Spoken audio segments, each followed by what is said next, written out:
নমস্কার বন্ধুরা, আমার চ্যানেল আটানো ব্লগে আপনাদের সবার স্বাগত। আজকে আমি যে রান্নাটা শেয়ার করব, রান্নাটা হয়তো সেভাবে প্রচলিত নয়, অনেক পুরনো রান্না।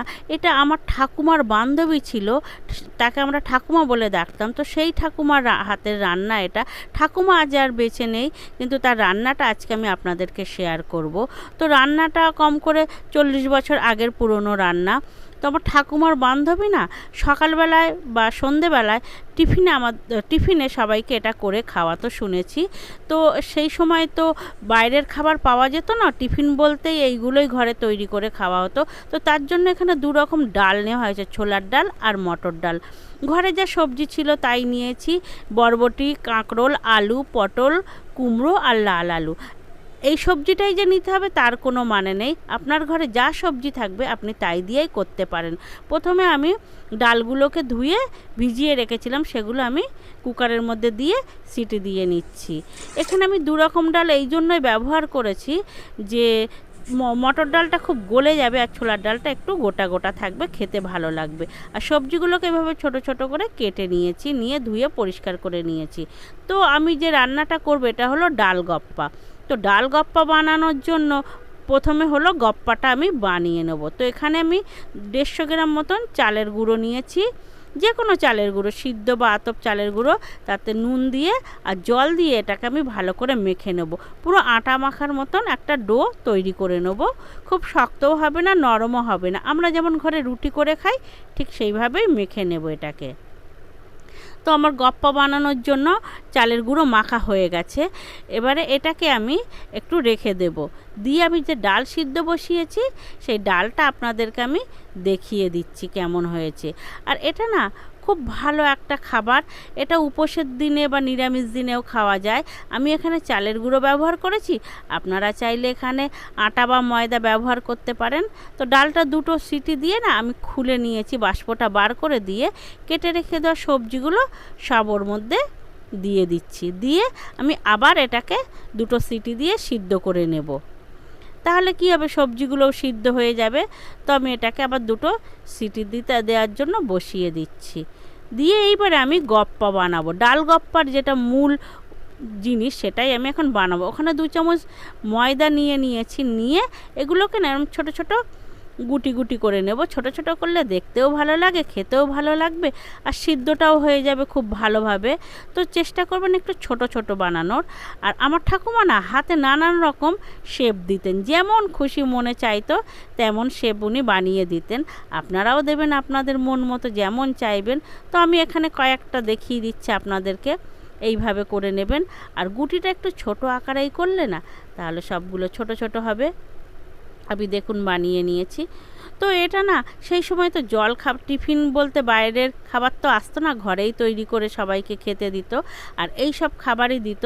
তো আমার ঠাকুমা বেঁচে নেই, কিন্তু তার রান্নাটা আজকে আমি করে আপনাদেরকে দেখাচ্ছি। আমার খুব ভালো লাগে এই রান্নাটা করে খেতে, আর খেতেও খুব ভালো লাগে। খেলে না পেটটা বেশ ভরে থাকে অনেকক্ষণ, কোনো অসুবিধা হয় না। এটা একটা হেলদি খাবার, যেহেতু সবজি রয়েছে, ডাল আছে। তো এখানে আমার এটা পুরো সিদ্ধ হয়ে গেছে। আমি এখানে ছোলার ডাল, মটর ডাল নিয়েছি, আপনারা চাইলে যে কোনো ডাল দিয়েই এটা করতে পারেন। তো এবার আমি বানাবো তরকারিটা। প্যান বসিয়ে দিয়েছি আমি, তেল গরম হয়ে গেছে, দিয়েছি একটু 5 ফোড়ন আর অল্প একটু মৌরি দিলে সুন্দর গন্ধ হবে, যেহেতু এটা নিরামিষ আইটেম। তো দুটো শুকনো লঙ্কা, কাঁচা লঙ্কা ফোড়ন দিয়েছি, আর দিচ্ছি আদাটা কুড়িয়ে দিচ্ছি এই কারণে, এটা না একটা সুন্দর সেন্ট হয় কাঁচা আদার। এটা কিন্তু খুব বেশি ভাজবো না, হালকা নেড়ে নেবো আদাটা, নিলে তাহলে গন্ধটা খুব সুন্দর থাকবে। এখানে আমি দুটো কারি পাতা দিচ্ছি। আমার ঠাকুমা কারি পাতা দিত না, কিন্তু আমি দিচ্ছি, যেহেতু আমি এখন রান্না করছি বর্তমানে, সেই জন্য আমি একটু কারি পাতা দিলাম। কারি পাতারও তো একটা সুন্দর সেন্ট আছে।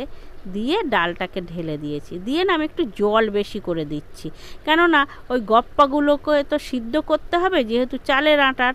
তো এটাকে না একটু টাইম দিয়ে সিদ্ধ করে নিতে হবে।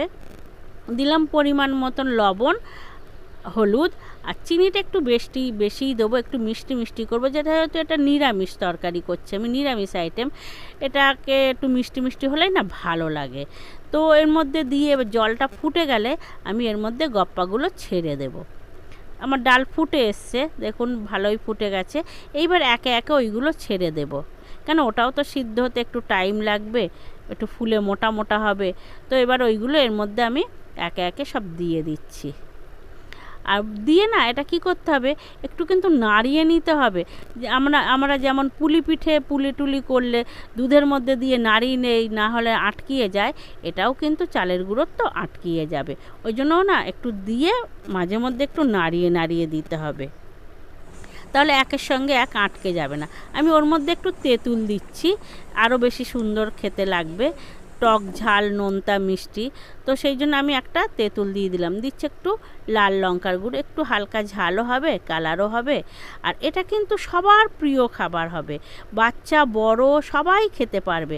এটা খুব হেলদি একটা খাবার, সকাল সন্ধ্যার টিফিনে না খুব উপযুক্ত খাবার। এমনকি উপোসের দিনেও না এটা আমরা খেলে না আমাদের পেটটা অনেকক্ষণ ভরে থাকবে, আর এটা না খেতে খুব টেস্টিও হয়।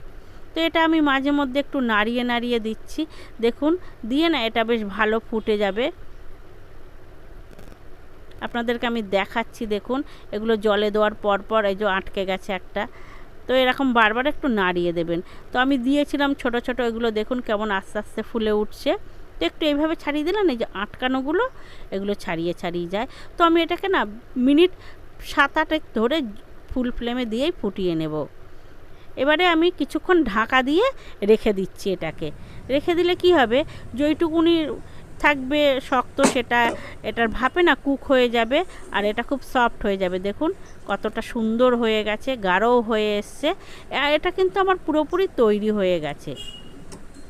আর এটা কিন্তু খেতে হবে গরম গরম, ঠান্ডা হয়ে গেলে এটা বসে যাবে, যেহেতু চালের জিনিস তো এটা ঝোল সব টেনে নেবে, মটর ডাল ছোলার ডালও দেওয়া আছে, টেনে নেবে।